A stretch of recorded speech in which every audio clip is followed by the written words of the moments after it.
आप सभी का स्वागत है इस वीडियो में। आपकी पोइट्री का यूनिट 7 इस चैप्टर में इस वीडियो में डिस्कस करेंगे।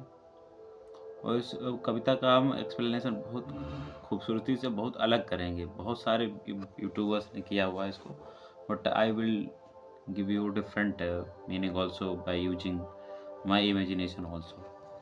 तो पोएम का नाम है द रोड नॉट टेकन और इसे लिखा है रॉबर्ट फ्रस्ट ने। तो विदाउट मच डिले सीधा सा पोएम को डिस्कस करते हैं। लिखा है रीड द पोएम साइलेंटली। यहाँ पर लिखा हुआ two roads diverged in a yellow board. The poet is talking here, मतलब कभी यहाँ पर कह रहा है, रॉबर्ट फ्रस्ट कह रहे हैं हमारे कि वो इन येलो बोर्ड मतलब एक पीले जंगल में जब ऑटम की सीजन आ जाती है ना, तो पत्तियाँ जो है झड़ती हैं, तो वो जंगल है पीला और उस जंगल में देयर आर टू रोड्स, मतलब डाइवर्जन है, मतलब एक रोड गया, एक लेफ्ट गया, एक राइट गया। तो व्यूअर्स जैसा कि बताया कि यहाँ पर दो रोड हैं अलग टाइप के, एक लेफ्ट में गया एक राइट में गया और उसमें डाइवर्जन है रोड का, एक इधर एक उधर गया और येलो बोर्ड। लेकिन यहाँ पर आई थिंक मेरे हिसाब से इसमें रॉबर्ट फ्रस्ट ने बताया है कि येलो बोर्ड ये एक इस तरीके का है, it is just like a bird, मतलब ये दुनिया है, यही जो हमारा येलो बोर्ड है, यही this bird is just like yellow board. और इसमें क्या है, वी ऑल हैव चॉइस, हमारे पास सबके पास चॉइस होती है। कहीं ना कहीं एक ऐसा टाइम आता है हमारी लाइफ में कि there are two best opportunities और फिर हमें उनमें से चूज करना होता है a single one out of two, मतलब दो में से एक चुननी होती है। तो वो दो रोड्स हैं, दो रोड हैं, मतलब रोड का मतलब यहाँ पर दो अपॉर्चुनिटी है, मतलब दो मौके, दो रास्ते, दो काम बड़े जिनको हमने इस दुनिया में आके करना है, वो कभी काम आए तो दो काम एक साथ आ जाएँ या दो अपॉर्चुनिटी साथ में आ जाएँ, तो वो डाइवर्ज हैं अलग-अलग। And I sorry I could not travel both. और कह रहे हैं कि sorry I could not travel both and be one traveller, क्योंकि वो एक है इकलौता traveller. Suppose that you and B are all one traveller, मतलब हम लोग एक-एक करके है ना, हम लोगों के सामने अगर दो मौके होंगे तो हम लोग एक ही कर पाएँगे at once, we can do a single work at one time. तो यहाँ पर बता रहे हैं कि मैं दोनों को तो ट्रैवल कर नहीं सकता हूँ। लॉन्ग आई स्टूड, और काफ़ी समय तक फिर मैं खड़ा रहा। I I was standing for long time, काफ़ी देर तक खड़ा रहा। And I looked down one as far as I could, तो फिर एक रास्ते को जहाँ तक भी देख सकते थे देखा।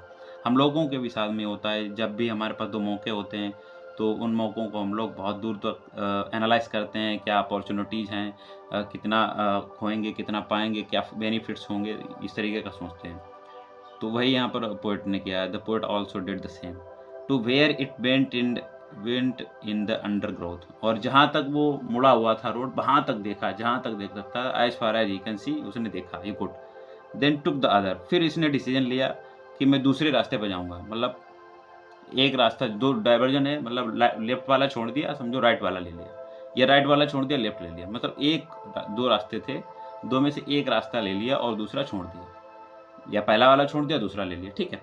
तो पहला छोड़ा है, this is the point of view, हमें मानना है कि पहला छोड़ दिया दूसरा रास्ता ले लिया। यहाँ पे बताया भी है उन्होंने, टुक द अदर, मतलब पहला छोड़ दिया दूसरा ले लिया, एज जस्ट एज फेयर, और शायद उसे लगा कि ये जो मेरा डिसीजन है कि मैं इस रास्ते पे जाऊँ, तो ये मेरा मतलब शायद फेयर डिसीजन है, अच्छा डिसीजन है। अब इसका यहाँ पर मतलब है कि कवि ने यहाँ पर शायद all the human beings of the society, all the people of the society what are doing, मतलब वो क्या करते हैं, मतलब बच्चे, मतलब हम लोगों का जन्म होता है, वी गेट बर्थ, और बड़े होते हैं पढ़ लिख करके, और नौकरी लग जाती है, पैसा होता है, शादी होती है, बच्चे होते हैं, और ऑफिस, स्कूल, ऑफिस काम करते रहते हैं, बस खत्म कहानी। Most of the people doing this formula, मतलब ज़्यादातर लोग नौकरी, पैसा, घर, फैमिली, बस इसी में ख़त्म हो जाते हैं। And such type of characters nobody remembers nowadays, उन कैरेक्टर्स को कौन याद करेगा कि मतलब ऐसे ही नॉर्मली आपने जॉब की, फैमिली, अच्छा सब कुछ था, स्टेटस, ख़त्म कहानी। लेकिन आप इन फ्यूचर इनकमिंग जनरेशंस आपको पीढ़ियाँ याद करें, सेंचुरीज़ के बाद भी याद करें, तो इट इज़ इम्पॉसिबल, ये ऐसा होगा नहीं, क्योंकि आपने you did very common work, और कॉमन वर्क जब करते हैं आप, तो आपको कॉमन सी फेम होएगी जब तक आप होंगे, उसके बाद कोई फेम नहीं होगी, नो नो फेम। तो यहाँ पर क्या किया, कवि ने क्या किया, what had our poet done here, उसने क्या किया कि उसने आम लोगों की तरह जैसे कि नौकरी पाके सैलरी पे फैमिली और उसमें नहीं रहा वो। ही चूज़ व्हाट कि कविताएँ लिखेगा वो, दिस इज़ द डिसीज़न। तो ये बहुत बड़ा डिसीज़न था कि उसे आम लोगों की तरह नौकरी करना, पैसा क कमाना वो सब करता, लेकिन ही डिडन्ट डू मतलब most of the people nowadays यही कर रहे हैं।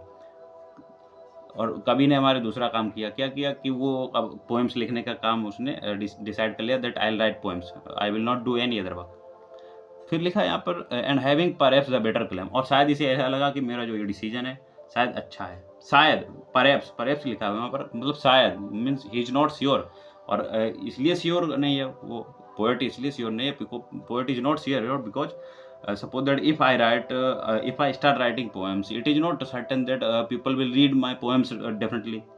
कि मैं अगर कविता लिखने लगूँ तो ये ज़रूरी नहीं है कि लोग कविताएँ पढ़ेंगे हमारी अच्छी सी, और कविताएँ हमारी पोएम्स जो मैगज़ीन्स हैं, बुक्स हैं, यूनिवर्सिटीज़ हैं, स्कूल्स हैं, उनमें पढ़ाई जाएँगी।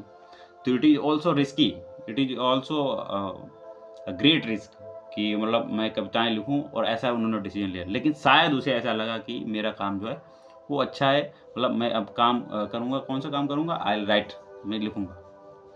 And because it was grassy and wanted bear, और कहा कि मैंने जो डिसीजन लिया कि मैं कभी मतलब मैंने दूसरे रास्ते को चुना, मतलब रास्ते को बताया है, रास्ते का मतलब है यहाँ पर द वर्क ऑफ पोएट या द वर्क ऑफ इंडिविजुअल्स, हम लोगों के काम। रास्ते का तो यहाँ पर उन्होंने यूज़ किया है, पर्सोनिफाई किया है रास्तों का, ज़िंदगी में अपॉर्च्युनिटीज़ से, मतलब जंगल this is just like world, और जो रास्ते हैं वो हमारी अपॉर्च्युनिटी है। तो बताया कि जो हमने दूसरा रास्ता चुन लिया, दूसरा वाला क्यों चुना? क्योंकि जो पहला वाला रास्ता था most of the people went that way, तो उस रास्ते से गए तो उसकी घास भी मतलब मुरझाई हुई थी, डल हो गई थी, क्योंकि ज़्यादा जहाँ से लोग निकलते हैं वो घास जो होती है वो बेकार हो जाती है, ख़त्म हो जाती है। लेकिन जो दूसरा वाला रास्ता चुना वो ग्रासी था, उसमें घास ज़्यादा थी। इट मीन्स पीपल उस पे ज़्यादा गए नहीं।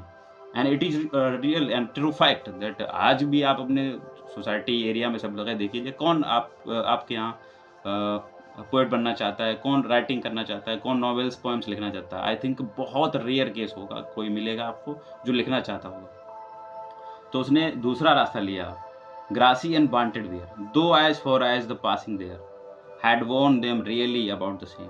और उसे मतलब उसे पता था कि इस रास्ते पे बहुत कम जाते हैं लोग, इसमें बहुत ज़्यादा चेतावनी भी है, बहुत ज़्यादा वार्निंग भी है, दैट बहुत बड़ा रिस्क भी है कि हमारी पोएम्स लिखी जाएँगी या नहीं लिखी जाएँगी। And now and both that morning equally lay in leaves, no step had trodden black. और हमने देखा कि जो पहला वाला रास्ता था उसमें लीव्स नो स्टेप, मतलब क्या था, वहाँ पर हर दोनों रास्ते पर पत्तियाँ पड़ी हुई थी। मतलब हम लोग ज़िंदगी में जो भी काम करते हैं स्ट्रगल्स आती हैं, तो पत्तियाँ गिरी हुई means these are the problems that come in the way, वो रास्ते में आ जाती हैं। तो पत्तियों को we can personify as your problems of life, as in the journey of life. जीवन की यात्रा में जो पत्तियाँ गिरती हैं या पेड़ों से पत्तियाँ गिरती हैं, वो यहाँ पर हम लोगों को मान लेना है कि अपनी ज़िंदगी की जो यात्रा उसको पाने के बीच में जो हमारी मुसीबतें आती हैं उनको हम मान सकते हैं कि वो पत्तियाँ हैं। तो यहाँ पे पता है नो स्टॉप है ट्रेड एंड ब्लैक, और वो जो पहले वाला रास्ता था उसकी पत्तियाँ जो थी वो सब काली पड़ गई थी, लेकिन हमारे वाले रास्ते की जो पत्तियाँ थी वो काली नहीं पड़ी थी। Oh I kept the first for another day, और कह रहा है the poet is saying here कि मैंने पहला वाला जो रास्ता था I left it for another day, मतलब कभी नहीं सोचा। The poet thought that I will come back one day and I will experience this journey of this route once again, मतलब मैं इस वाले रूट की मैं किसी दूसरे दिन आकर के जर्नी करूँगा और फिर एक्सपीरियंस करूँगा। मुझे आज अभी ये वाली करनी है, मीन्स राइटिंग वर्क करके ज़िंदगी गुजारनी, ये वाला अभी मुझे एक्सपीरियंस करना है। और if I get birth again then I will go in that way जहाँ पर most of the people of the world are going, जैसे जीते हैं सारे लोग वैसे मैं in the next time in the next birth I will live like that, मैं वैसे जीऊँगा। यहाँ पर नेक्स्ट बताया है I doubted if I should ever came back, और कहा कि जब मैं इस रास्ते पे चला जाऊँगा कि मैं कविताएँ लिखूँगा या इस रास्ते पे जाऊँगा तो पता नहीं मैं वापस भी आ पाऊँगा। मतलब the poet is not sure about that he will get birth again also, पता नहीं उसको जीवन भी दोबारा मिलेगा या नहीं मिलेगा, उसे मौका मिलेगा कि नहीं मिलेगा। आम लोगों के जैसे जैसे कि पढ़ लिख के नौकरी लेना, सैलरी शादी अच्छी, घर कार बंगला, ये और फिर ख़त्म कहानी। तो मतलब he has no surety about this. or even we are not sure, but we believe in Hinduism that we will get birth again. Okay, so this is the matter, another matter. तो यहाँ पर बताया कि I shall be telling this with a sigh, और फिर क्या future में चला गया यहाँ पे, बोला फिर अगर मैं ये कहानी जो है कि दो रास्ते चुनने वाली है मैं बताऊंगा, तो साई मीन्स आहें भर के बताऊंगा, समवेयर एजेस हैंड्स, और पता नहीं युग कितने टाइम मतलब बाद में बताऊंगा, और टाइम बहुत बीत गया होगा। Two roads diverge in a wood, और मैं बताऊंगा क्या कहानी में कि दो रास्ते डाइवर्ज थे, मतलब लेफ्ट राइट में, और एक रास्ते में, and I took the one less travelled, और मैंने जो रास्ता चुना वो वन लेस ट्रेवल्ड चुना, मतलब जिस पे लोग कम जाते थे। And it is true fact कि आप राइटिंग करना शुरू कर रहे हो, आपने राइटिंग करने का काम लिया है, तो इस पे तो बहुत कम लोग जाते हैं। तो this is what he had selected, उसने सेलेक्ट किया हुआ था। एंड क्या हुआ फिर, उसने कवि बनने का डिसीजन ले लिया, he had taken decision to become a poet, और उसने वो रास्ता नहीं चुना जो मोस्ट ऑफ द पीपल कर रहे हैं। और उस क्या हुआ, and that has made all the difference, और इसने ही किया है, मेरी पूरी ज़िंदगी बदल दी, डिफरेंस कर दिया है। क्या डिफरेंस कर दिया है, that most of the people get birth, have good education, then good job, then good money, then good marriage and good family, but they are not the matter of subjects of today, मतलब आज के वो विषय नहीं है, उनके बारे में कोई नहीं बात कर रहा, उनके बारे में कोई डिस्कशन नहीं कर रहा। लेकिन जिन लोगों ने कुछ यूनिक करा, कुछ डिफरेंट करा, जिन रास्तों पे लोग बहुत कम चले, उन लोगों ने अगर उन रास्तों पे चलकर कुछ किया, तो वो लोग आज भी याद करे जा रहे हैं। जस्ट लाइक हमारे जो फ्रीडम फाइटर्स हैं, जैसे किशन शेखर आज़ाद हो गए, झांसी रानी हो गई, या कुछ कवि हो गए जैसे महादेवी वर्मा, हमारे फर्रुखाबाद में जन्म है इनका हुआ, तो उनको आज भी पढ़ा जा रहा है, उनको आज भी याद करा जा रहा है। लेकिन फर्रुखाबाद में तो बहुत सारे लोग हुए होंगे जिन्होंने सेम रूट फॉलो किया होगा, but they are not the matter of discussion now day, उनको कोई नहीं डिस्कस करता है।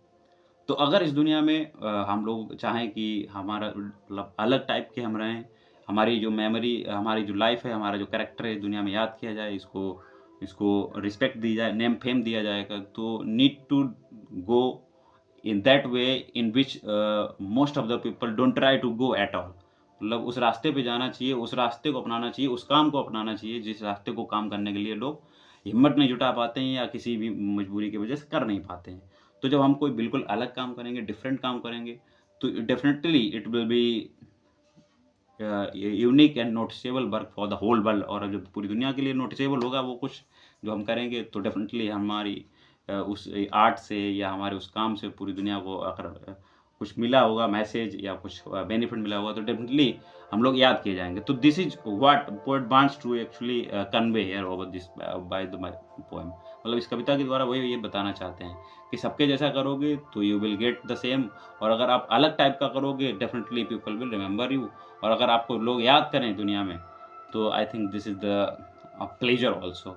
बहुत सारी चीज़ें तो ज़िंदगी बदल गई, और वो बदल गई कभी कि यहाँ पर आप जानते हैं कि बहुत सारे लोग जन्म लिए, वो चले गए, but there is no identity of them, उनकी कोई आइडेंटिटी नहीं, हम लोग उन्हें जानते भी नहीं, नाम उनको पढ़ते हैं। बट रॉबर्ट फ्रॉस्ट जिन्होंने इस पोएम को लिखा, हम लोग उनको पढ़ रहे हैं, बहुत सारी यूनिवर्सिटीज़ में पढ़ा जा रहा है इनको, बहुत सारे कॉलेजेस में, स्कूल्स में पढ़ा जा रहा है। तो दिस इज़ वाई उन्होंने जो ऐसा काम चुना है जो लेस ट्रेवल्ड वाला, जिसपे लोग बहुत कम जाते हैं, कविताएं लिखने वाला, इसी वजह से उनकी ज़िंदगी पूरी बदल गई। That has made all the difference, जिससे पूरा डिफरेंस कर दिया उनकी लाइफ में, जो चले गए जिनको कोई याद नहीं करता, और इनकी लाइफ में जिनको अब हर कोई बच्चा याद कर रहा है, जैसे हम सब लोग याद कर रहे हैं, हम वीडियो भी बना रहे हैं। तो दिस इज़ द व्हाट, उनके वर्क की वजह से वो इमॉर्टल हो गए। And this is all about the explanation of the poem. I hope आपको पोएम का एक्सप्लेनेशन और कवि का जो पोइट का मैसेज है ये आपको समझ में आया होगा, और हमने जो आपको बताने की कोशिश करी होगी चीज़ों को, वो शायद आपको बहुत अच्छा लगा होगा। और अच्छा लगा हो तो प्लीज़ जो भी बच्चे इंग्लिश क्लास 9 के हैं उनको शेयर कीजिए, वो वीडियो देखें हमारे, बताइए उनको, please tell them. I will upload more and more videos. जब आप अच्छा देखेंगे, अच्छा रिस्पॉन्स देंगे प्लीज़। तो ये अबाउट पोएट के बारे में है, और इसके question answer you can do yourself by reading and writing. और पोएम आपको, हमें उम्मीद है कि अच्छी लगी होगी। And thank you for watching my video again, और मिलते हैं नेक्स्ट वीडियो में। Have a night.